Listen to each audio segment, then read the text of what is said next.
Era un país todavía no integrado. Saquen la radio, no digo la verdad. Así que, bueno, y lo recorrió una, dos, tres. Y estaba hace 10 días, 15 días en cada pueblo. Y predicaba en las estancias. Así que era un hombre que es conocido. Y concorde con ello, cuando él murió, fue el acontecimiento más importante de la segunda mitad del siglo XIX, y aún de masas. Digo que los libros de historia, como hasta ellos son todos laicistas, lo que los hacen, lo quitan, ¿no?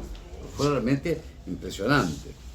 Él murió el viernes 6 de mayo, lo traen, y ahí ya nomás, cuando, fíjese la época, paran la diligencia que venía de Rocha, y se bajaban los pasajeros, y ahí suben el cajón, y ahí se suben los padres que estaban con él, el médico, y se iba tapando. Y de los campos ya se corrió la voz, salían la gente con sus hijos, rodillas, a pedir una bendición. Lo entran en Pando con cruz alzada, funeral, lo llevan de vuelta, lo llevan todavía hasta Toledo, que el tren llegaba a Toledo, estaba haciendo, que tampoco es el tren actual. Y ahí ya había venido un tren de Montevideo, ahí lo suben, paran por el cordón, que hay una estación, y ya es sábado al cordón, que no era esta iglesia, era la iglesia anterior, y ahí lo acomodan, se lo embalsaban de vuelta, y el domingo hay funerales, cantan los oficios, etc. El domingo lo llevan en una gran procesión militar y de gente, hasta la matriz. El gobierno sale de la casa de gobierno, la vieja, la Plaza Independencia, se junta, todo, y ahí lo verán domingo, lunes, martes, el miércoles, ininterrumpidamente, ¿no? Estos velorios nuestros, rapidito de 3 horas, saquémonos y sigamos viendo televisión, ¿no? Fue el acontecimiento de masa más grande. Y enseguida, estando el velorio, vino la idea de hacer, ¿no? Y lo enterraron, donde está enterrado Yeregui, hay una tumba que hay en el piso ahí, abajo, ahora está la Virgen de los 33 ahí en la pared, bueno, ahí fue enterrado, estaba frente al confesionario de él. Pero vino la idea de hacerle el monumento fúnebre, que es maravilloso que tiene, es entonces de Italia, pero se quiso que fuera por colaboración de todos. Entonces no se podía poner más, no sé si 50 centésimos o ¿no? Ningún ricachón que pusiera mucho, para que realmente fuera el pueblo, ¿no? Está yendo del santo, que todavía no era importante, era decir, el jefe de cazadores, y trae la parte de los soldados, que todos querían tener parte en esa gran éramos ahí. Y está escrito, yo voy a leer de latín, tiene unas leyendas, y una que dice, de un lado, sumamente ilustre por la santidad de vida, caridad, modestia y celo pastoral, parco para sí mismo, munífico para con los necesitados. No se conoce la palabra, munífico es, en fin, que da mucho. Munus, don y fífico, generosísimo sería, parco para sí mismo, munífico para con los necesitados, consolador de los desdichados, a todos, aún los alejados, y latín más son, aún los extraños, los atrajo a su amor. Sufriendo la labor al modo de los apóstoles, trabajo apostólico, constantemente y con devoción en la religión cristiana, cuidó al pueblo y formó al clero. Es una síntesis preciosa, ¿no? Y del otro lado dice, a ningún ciudadano se le dio un culto con un ánimo tan concorde. Toda la ciudad, el pueblo entero, concordaron en luto amargo y solemne, y celebraron su nombre, sus virtudes y méritos con dignas alabanzas. Él mismo se erigió un monumento más perenne que el bronce en el corazón del pueblo. famosísimo, ¿no? Así lo vivía. También tenían una cultura humanista mejor que la nuestra. Está en latín inverso ahí. El Zorrilla de San Martín, que fue el formador también del laicado. Empezando todas las parroquias, insistía en las congregaciones, que era el modo de agrupar de la época, ¿no? Tanto en la piedad como en el apostolado, ¿no? Congregación del Sagrado Corazón, de Hijas de María, era el modo de agrupar. Y ahí, repito, en las conferencias vicentinas, de su lado de oración y su lado de apostolado social orgánico. Tuvieron así, una cantidad enorme, fue las conferencias vicentinas. Bueno, por supuesto, en los colegios. Y también en la formación de un laicado, bueno, formado. Y que el Uruguay decidió el combate de ideas y también con ello de la formación del alma de la nación. Voy a inventar la cifra, entre 200 personas. Los universitarios, no sé si eran 50. En esa época había nada más que facultad de Derecho. Después empieza la de medicina. Así que era un grupito. Y eran, ya digo, 20 familias emparentadas así.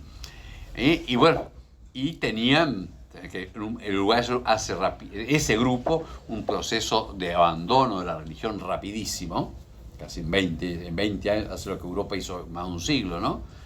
De formación católica, después pasan a espiritualistas, después pasan a positivistas, unos se quedan, otros no, empieza la masonería también, no todos por fuertes, el liberalismo, en fin, bueno, y el querer expulsar del pueblo, que era el 95% era católico, fuera de ese grupito, ¿no? Bueno, pero era gente formada, el Ateneo de Montevideo lo forman para eso, ¿sí? El Club Racionalista. Entonces, él forma el Club Católico. Empieza con un grupo de jóvenes, ayudado mucho con Monseñor Soler. También él empezó, no solamente mandó a formar un buen sacerdote, él quería un clero piadoso, el lenguaje de la época, ¿no? Piadoso, ilustrado y apostólico. No cualquier cosa. Y piadoso, de fe y puro, etcétera, pero con conocimientos y entregado al apostolado. Entonces él, bueno, después lo manda, confía mucho en los jesuitas, pues se vino acá, pero ya cuando él va en el año 69, segundo viaje, para el Concilio Vaticano I, se lleva los 3 primeros seminaristas para que estudien en el Colegio Espírita Latinoamericano y en la Universidad Gregoriana. Va a ser Soler, Betancourt y Semería, y para que vuelvan doctores, ¿no? En Derecho o en Teología, y siempre va a tener alumnos allí. Por eso digo, también es un estadista, él tiene una visión de la Iglesia en todos sus órdenes. No, un poquito. ¿Sí? Sí, porque nosotros cada uno quiere su sensibilidad. La Iglesia es un cuerpo orgánico y complejo. Entonces, él va a tener más todavía después, en el 80, el informe que hace Gedi, que es su superior a Santa Sede, una cosa que a mí no me gusta, pero era la moda, ¿no? Dice que los seminaristas eran piadosos como religiosos. Era la época, los piadosos eran los religiosos, ¿no? Pero el hecho era el modelo de... Y descollaban en el Pío Latino, siempre los rectores pedían que mandaran, porque los orientales descollaban por la piedad, por la santidad y por el estudio. Y por la disciplina, los disciplinados. Nos falta una reforma en todos esos órdenes, en el laicado y el clero. Piedad teológica, orgánica, bueno, disciplina, y apostolado también orgánico y eclesial. Así que digo, y también entonces él empezó con un grupo de muchachos, estaba Zorrilla, que él apoyó a los padres que lo mandaran a estudiar a Santa Fe y después a la Universidad de Chile, que todavía era, porque acá ya era totalmente positivista la universidad, ¿no? Y así fue Zorrilla y algunos otros.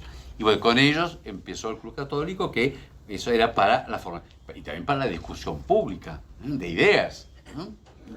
porque hay que tener un laicado que piense, y ahora más que nunca estamos en un agotamiento de la cultura, y no basta la piedad y que digamos, el santo este, el santo otro, y la devoción, y que estemos peleando con apariciones. Yo no me discuto todo eso, pero hay que también poder dar razón de que creemos. Y mucho más que en la época, porque hay menos capacidad sobre la cual hablar, porque había ideas, todavía eran kantianos, ahora todo flojo, yo siento, ahora estamos que cada uno es lo que él quiere.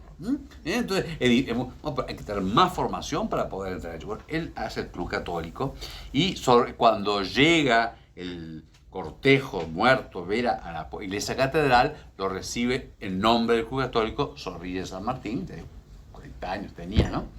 Y hace su famoso discurso, que lo tengo aquí, hermanos, el santo ha muerto. O sea, él ya lo proclama, ¿no? Es bellísimo. Y ahí está todo bien público, ya existía, ¿no? Y la presentación, toda la prensa, ¿no? 30 años después, como todo lo nuestro, se tarda en empezar la causa, hay que empezarla antes de 30 años. Y eso puede ser a los 50 años de muerto.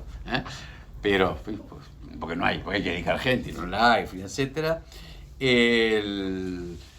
Empieza el preproceso, antes que como se Aragón habrá el proceso apostólico, el proceso diocesano, y Zorrilla, todavía en vida, escribe un prologuito y da testimonio. Era viejo, ¿no? Para que pasó 50, 80 y pico, y va a morir antes que se dice. Se me ofrece la ocasión de afirmar una vez más que lo que aquí se dice es la verdad. Que aquel primer obispo de Montevideo, tan querido de mi generación, tan venerado por ella, era un hombre de virtudes heroicas, que no es por lo tanto una ilusión el abrigar la esperanza que hoy abrigamos de ver incorporar a la constelación de nuestros héroes nacionales el héroe por excelencia, el solo verdaderamente, totalmente heroico, el santo. Donde lo que no estamos viviendo ahora, que lo esperaron generaciones, es para nosotros, pero también para que lo demos. Tiene un valor social. Un pueblo que tiene políticos, no sobran calles, generales no sobran calles, bueno, deportistas son ahora casi dioses, ¿está? Todo bien. Poetas, tenemos una gran riqueza. El santo, los santos, porque esa es la estatura de una sociedad. Bueno, nosotros tenemos por eso que también que asimilarlo, trabajarlo, conocerlo y darlo. Y también dar el combate para que entre en la cultura. Bien.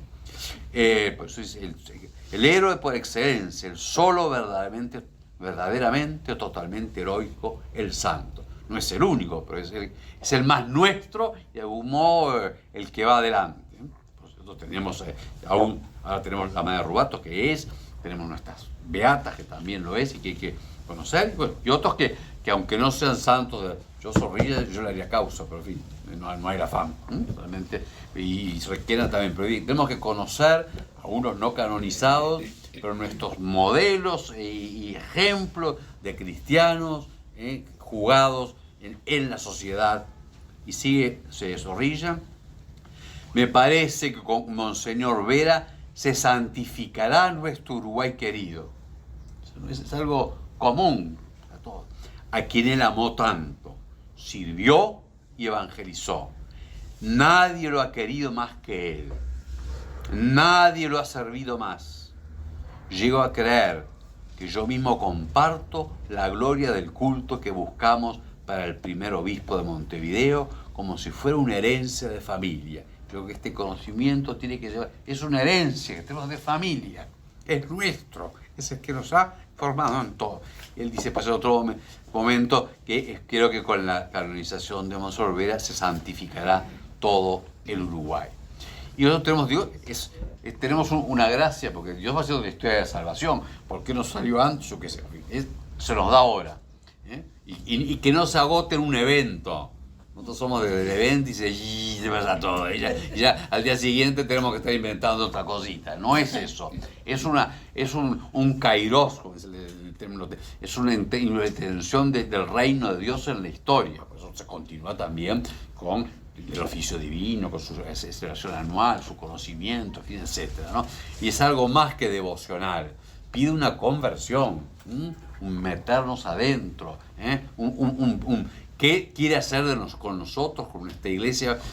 Entonces, no hay que decir iglesia uruguaya, es un término mal usado, porque la iglesia no es nacional, es la iglesia en el Uruguay.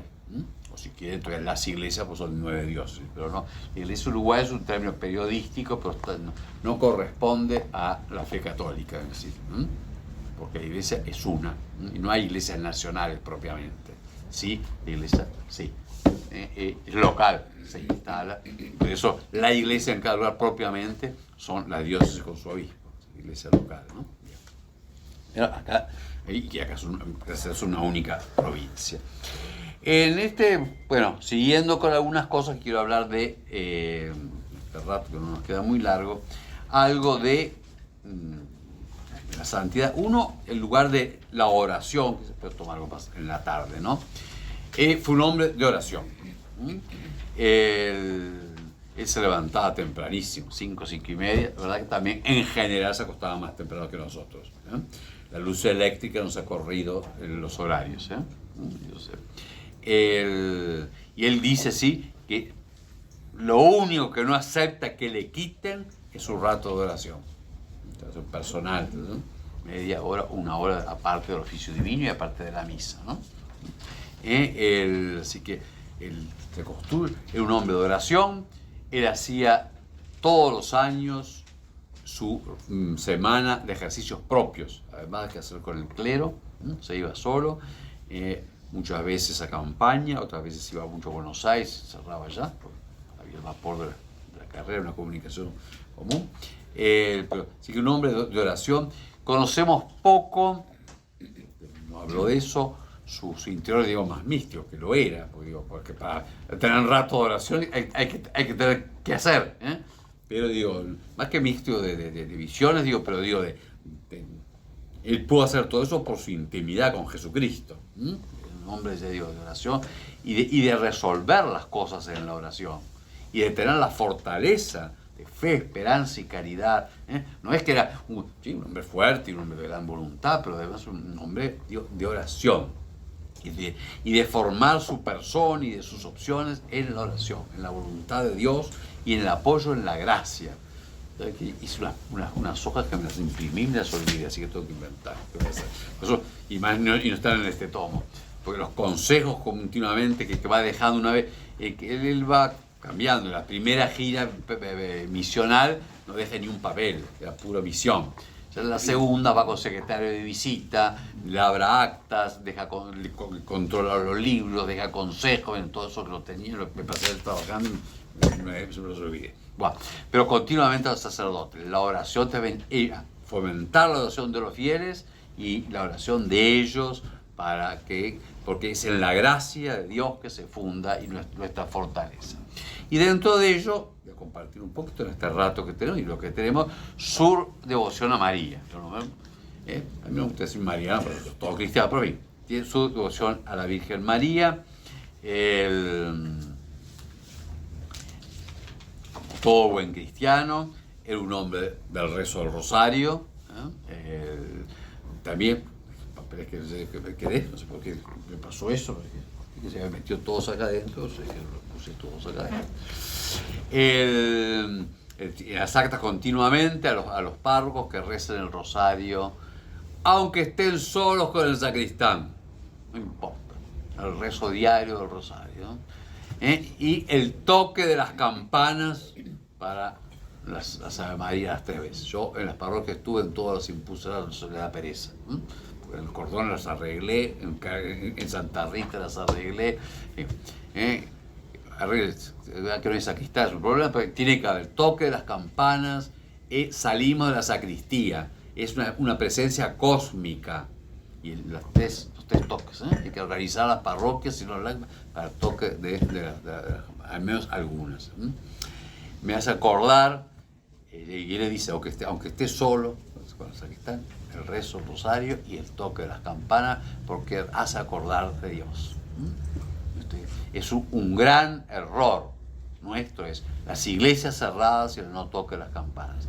Y responde tanto a los curas como a los laicos, porque los laicos no hacen turno, que hay que hacer, no hay que, las explicaciones no existen, digo, hay que enfrentarlas. Que si roban, bueno, busquemos que no roben, y si no, aguantemos que nos roben.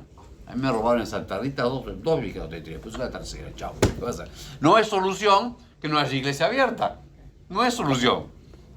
Así que hagan turno, lo que sea, y lo mismo las campanas. Y si no, en vez de hacer torta frita, bueno, para pagar a alguien que haga turnos y hagan otro. Y en lo posible deshabitadas. Bueno, hagamos turnos, estemos allí. Hace años me acuerdo de un sacerdote en Cuba, cubano, yo le hice anécdota, ¿no? Y bueno, mira la primera misa, cuando era la ciudad medio grande, tenía parentela, más yo tenía gente, pero mandaron un pueblo, el primer domingo, el doña ahí, toca media de la campana, minúsculo. Segundo domingo, él le dice, fulano, María, como se llamaba, ¿para qué toca media hora la campana si igual no viene nadie? Y le contesta la mujer, no vienen, pero saben que estamos. Claro. Eso. Bueno, pero nosotros, iglesias abiertas y campana. Arreglense. Y eso no es solo del cura. Es una costumbre del padre Renzo de Canelones, a cada capilla que vamos, busca de que haya una campana. Tiene que haber campana. ¡Nos la roban! Bueno, busquemos cómo. Que se queden pegados por el eléctrico. ¿Sí, verdad? Bueno, puso la campana, se la roban. Puso campana con regla, puso bocina eléctrica, se la robaron. Búsquenla. Son capillas bajas, ¿no? Las altas son más fáciles, por eso se dan también altas. Pero en fin, lo que sea, tiene que haber campana. Y con los textos uno los junta con la misa, lo que sea. Bueno, así que era un hombre de una gran... tenía sus devociones, Dios, es la Virgen, pero digo, una a la Virgen de los Dolores, porque es la patrona de Tinajo y de las Canarias, así que la trajo, eso es familiar. Una de él, es la que está ahora, pues la quedó la familia Izaza, está en la iglesia de San Ignacio. Claro, los jesuitas, esa era la quinta de los Izaza, ¿no? Esa era de él. La catedral es una lástima, voy a criticar a Monseñor Barbieri, porque la Dolorosa, la capilla del Santísimo, la gente le llamaba del Santísimo y de la Dolorosa, ahí estaba la Dolorosa. Y esa que el Monseñor Barbieri le dio con respeto, con inventar de la fundación, Dios, era una imagen antigua y ponerla ahí y que el hermano aprendió. Y sacó de la capilla Santísima una Dolorosa y la pusieron una pared. Yo quisiera comenzar un obispo que la vuelva a su sitio. Porque además, esto es un paréntesis chiquito, que es la mariología básica que tiene la catedral, que es la Iglesia Española, que son prácticamente, son 4 imágenes, pero son 3. La Inmaculada, que a su vez es la Asunción, es la obra perfecta de Dios, la obra acabada en María y escatológica. El Camino, que es la Dolorosa, y la Mediación, que son las vírgenes con niños, la del Rosario y la del Carmen. Eso casi son una. Esa que María nos da. Está toda la mariología, está en esas. La obra de Dios, la obra de la gracia, la llena de gracia, el camino de la cruz. Y María es la iglesia. También María, la iglesia santa, la iglesia de la cruz, la iglesia que nos da a Cristo y la iglesia que media ha llevándonos a Cristo. Está toda la mariología ahí. Y en cambio la desarmaron porque la Virgen de la Fundación es otra Inmaculada. Tendría que volver a su sitio allí. En fin, la Dolorosa. ¿Y dónde está la Dolorosa? Está metida en un hueco en la pared. ¿Qué? Sí, usted va por la nave a la derecha de la catedral, casi, donde están todas las tumbas ahí de la Valleja y eso, hay un hueco y está puesta. Más, esa Dolorosa, pues, paréntesis, cosa, apareció más o menos por donde está el Fortín de Santa Rosa, en la década del 50, apareció del mar, en un cajón, es un naufragio, eso pasa muchas veces, con un cartel que decía que era para la matriz de Montevideo. Y se la dieron a Vera, que era párroco de Canelones, y él la hizo llevar a la catedral. No la hizo él, pero así que él la hizo poner. Está todo escrito eso, ¿no? Eso no está en la posición, porque lo encontré después. Así que y Viera, bueno, rezaba donde podían, donde se usaba la misa diaria, ir a la capilla de Santísimo, que era, además la gente le llamaba eso, ¿era de Santísimo o de la Dolorosa? Por eso digo, eso es un error haberla sacado. Ya está, la Virgen de la Fundación no va a crecer más que eso en devoción. Así que la ponga ella en el agujero, en la fundación, en la pared, y si ve la Dolorosa ahí. Pero en fin, hay que ver cómo convencer a la subida, me meto en tierras que no mando. Bien. Bueno, pero sí,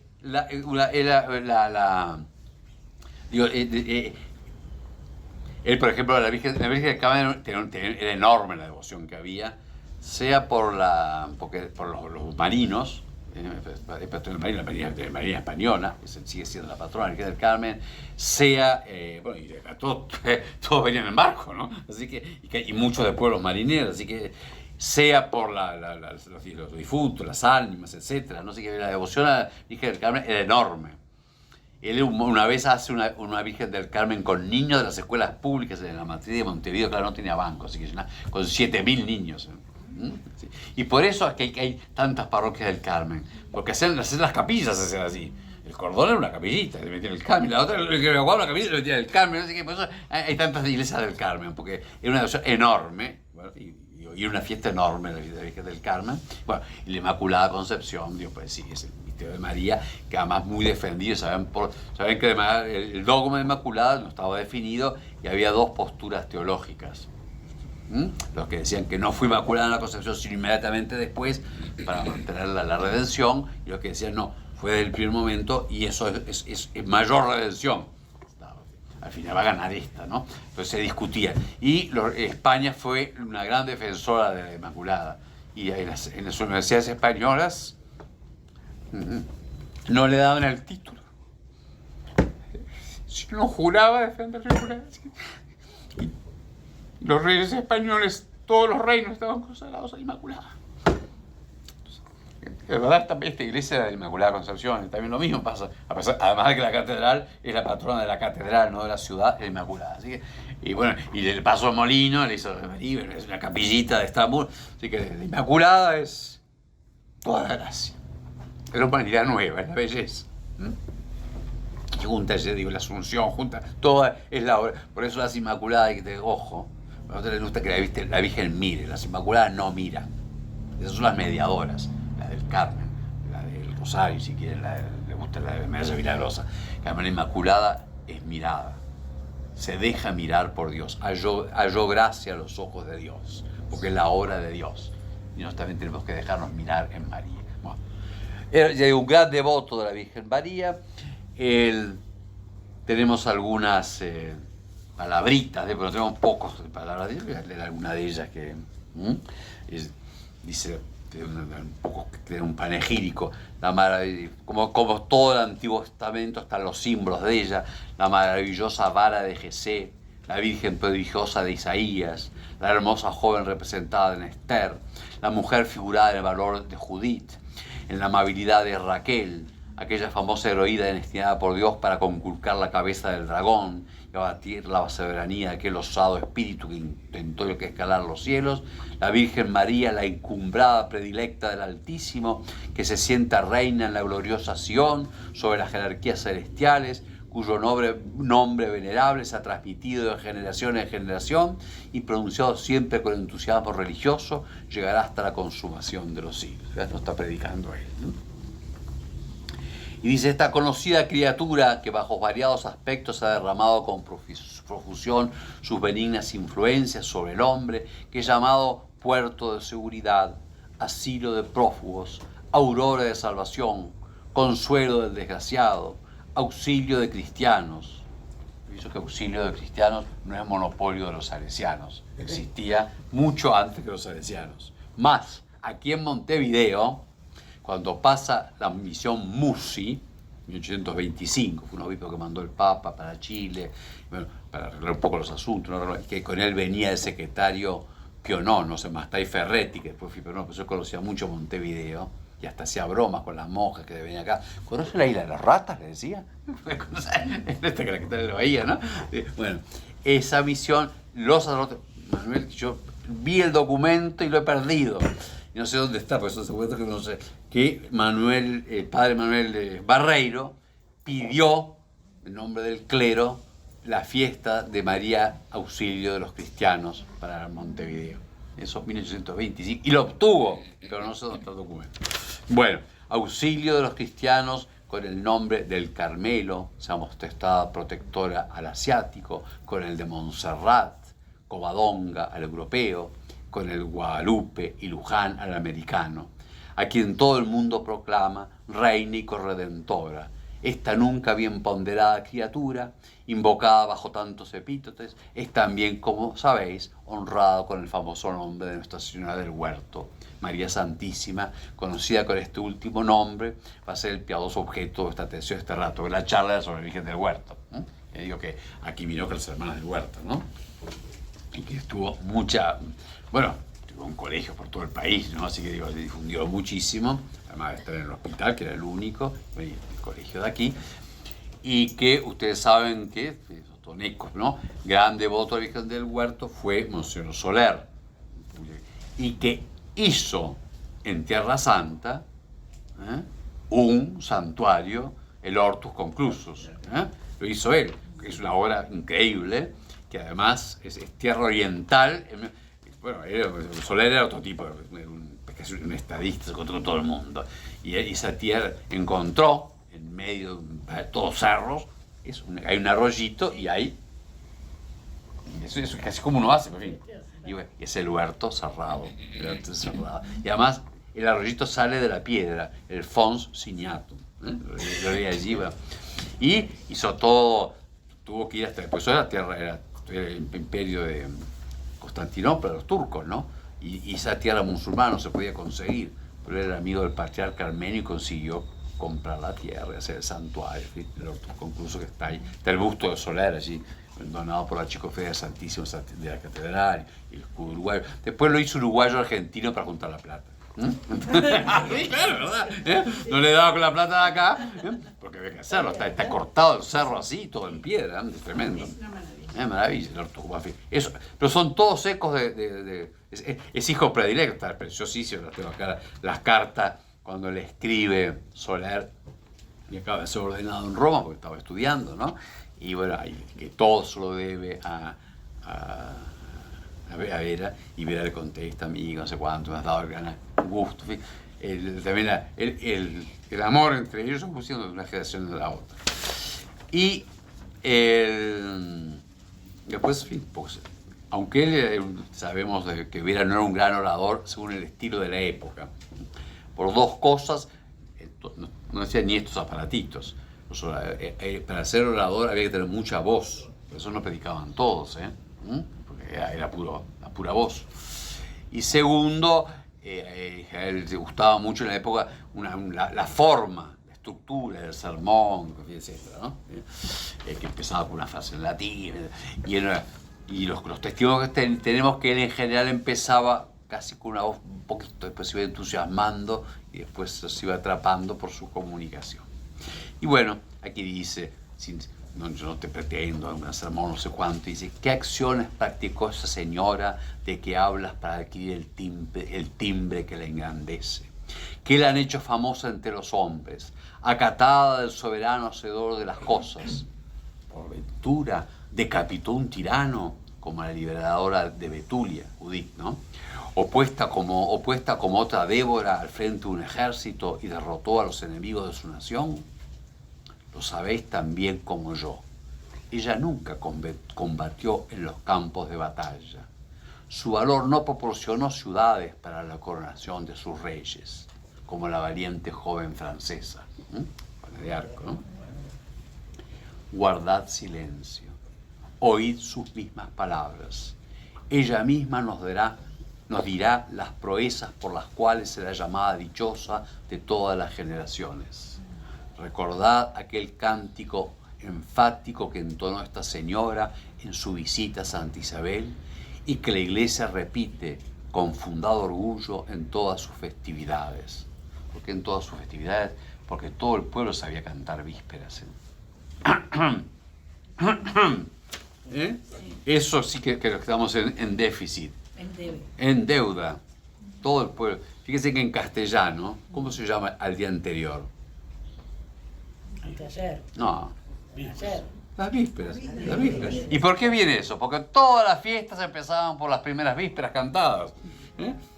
San Juan y la tarde no había misa vespertina, que es cierto, estropeó un poco la misa vespertina. Entonces, todo empezaba con toda fiesta, como dice, la canta con orgullo en todas sus festividades. Todo empezaba y terminaba la tarde, porque tampoco era el mismo día, con las segundas vísperas. Y todo el pueblo las cantaba bien en latín. Ahora tenemos el castellano, eso se lo dejo a la Legión. Nosotros les tocamos todos los días. Bien, y difundan. Y aunque, Nos rezamos en el cordón Bien, con sí. el hermano Leo. Bien. Sí, son semillitas. Tienen origen las semillas.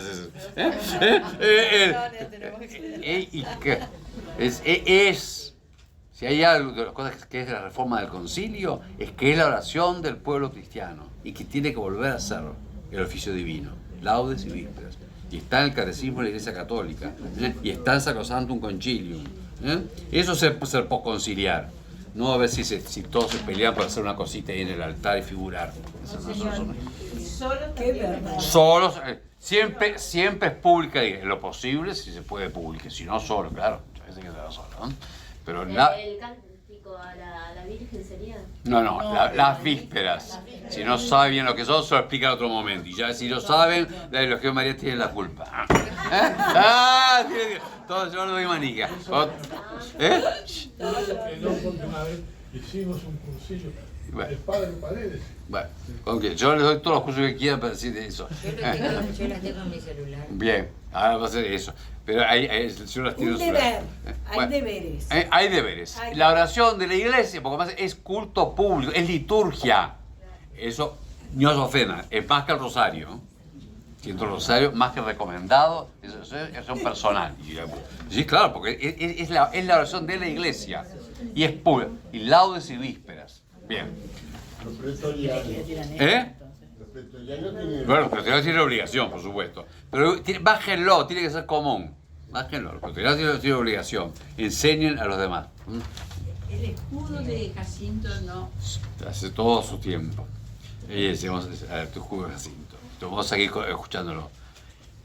Ella, en aquel momento de júbilo, de transporte, enajenada al contemplar la eminencia en que la colocara la mano del Omnipotente, exclama: oh alma mía, engrandece a tu Señor. ¿Por qué? Porque se fijó en la humildad de su esclavo. Así que no es esa heroína, sino por la humildad. Pudo haber dicho María, y con poderoso motivo: mis progenitores han sentado en el trono de Israel, mi estirpe es la de David, la de Salomón, la sangre de estos ornamentos de Jacob, honra de Judá circula por mis venas. Pero María sabía muy bien que en la apreciación divina solo es grande el que es humilde. Su humildad es el heroísmo de María. Es preciso creerlo. Ella sí lo atestigua. Empero quiero presentaros un ligero bosquejo de tan celebrada señora y admirar los juicios del Omnipotente. Y vas a ver. En fin, para lo que estamos hoy queriendo acercarnos a Jacinto y en este caso a su lugar de María, todo católico, en la liturgia, en sus fiestas, en el culto divino, en las vísperas, ¿no? Y en la mirada a María en su humildad.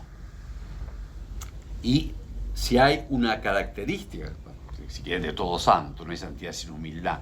La humildad cristiana, San Agustín dice, algunos me lo han oído repetir, pues lo repito, que él pasó por una búsqueda intelectual, San Agustín, y pasó por todas las épocas, todas la moda, lo vamos a ver, súper, que eran los académicos, que eran los agnósticos de ahora, lo elegante, esos que ya pensaban tanto, entonces decían que no se podía saber. Bueno, igual que ahora, hacían en Roma. Pero pasó por los maniqueos, por los platónicos, por eso, dice, en todos encontré consejos que puedan ayudar a una vida buena, pero en ninguno la humildad. En ninguna. Y después dice, es tan grande y tan importante la humildad que solamente Dios podía enseñarla. Y tuvo que humillarse Dios para enseñarnos la humildad. Porque la humildad no es eso que hacemos los uruguayos, como soy uruguayo puedo criticarnos, que no somos humildes, tenemos cola de paja. Nos hacemos para que no nos critique el otro, no somos humildes.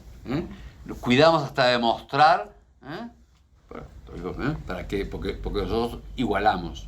Somos un pueblo bastante más igualitario que otros, eso es verdad, y podríamos mostrar ejemplos. Pero a su vez, eso igualitario hace que nos cortemos la cabeza, ¿no? Que no reconozcamos virtud. Entonces, antes que nos digan algo, no, ¿cómo andás? Tirando. Y está contentísimo, y acaba de sacarse la lotería. Pero no lo va a decir. No, tenemos una vanidad oculta, no somos humildes. La humildad es una verdad, y no solamente se adquiere como don de Dios y ante Dios. Y por eso el humilde es Jesucristo. Y bueno, y María es humilde. Y Jacinto era un tipo humilde. No servil, no va a dejar su lugar de obispo donde le toque y de defender al pobre y al rico. La justicia, es un hombre de justicia, un hombre de la conciencia. Tampoco la conciencia de ahora, que no es conciencia. Yo sigo mi conciencia y que es lo que me gusta. No. El primer juicio de conciencia, ¿cuál es? Que hay que hacer el bien y evitar el mal. Eso es lo primero que dice la conciencia. Y hay que buscar qué es lo que es bueno y qué es lo que es malo. Y hay que someterse a ello. Lo otro es el capricho. No es la conciencia. Y en último término, hay que someterse a Dios. Eso es la conciencia. Que Dios es Dios. Y a Él la gloria y la obediencia a Dios. Él es un hombre humilde. Y hecho en humildad. Y que puede incluso decir que renuncia a sus derechos, pero no a sus deberes. Lo pueden insultar y no contesta, pero si debe seguir, no afloja. Si debe seguir en la verdad, no afloja.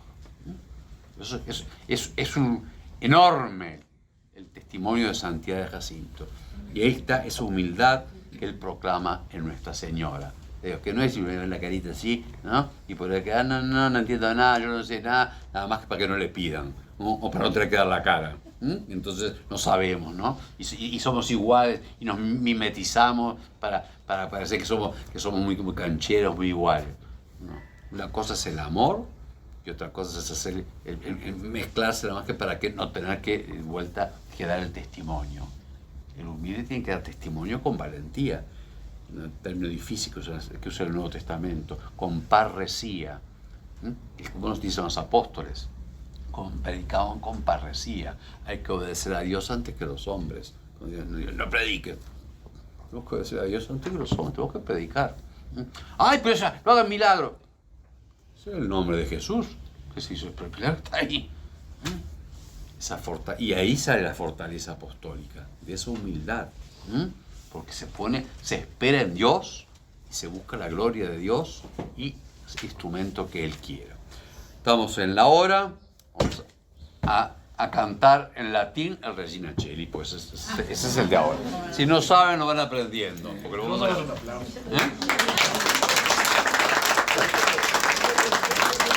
Eso va para Jacinto. Yo hago de vos nomás. Y también Alejandro tiene que trabajar un poquito el latín, porque tenemos que recuperar, no es que lo conozcan en castellano, en todas las lenguas. Nosotros tenemos una tradición, tenemos raíces. No es que hoy aprendimos a ser cristianos, tenemos raíces y además nos hermanan. Regina Coeli, letare, alleluia, quia quem meruisti portare, alleluia, resurrexit, sicut dixit, alleluia, ora pro nobis Deum, alleluia. Si no saben la respuesta, es quia surrexit Dominus vere, alleluia. Quia, porque surrexit, suscitó. Dominus, Señor, vere verdaderamente, aleluya. Gaude letare Virgo María, aleluya. quia surrexit Dominus vere, alleluia. Oremos. Oh Dios, que quisiste alegrar al mundo por la resurrección de tu Hijo, nuestro Señor Jesucristo, concédenos por su Madre, la Virgen María, alcanzar las alegrías de la vida eterna. Por el mismo Jesucristo nuestro Señor. Amén.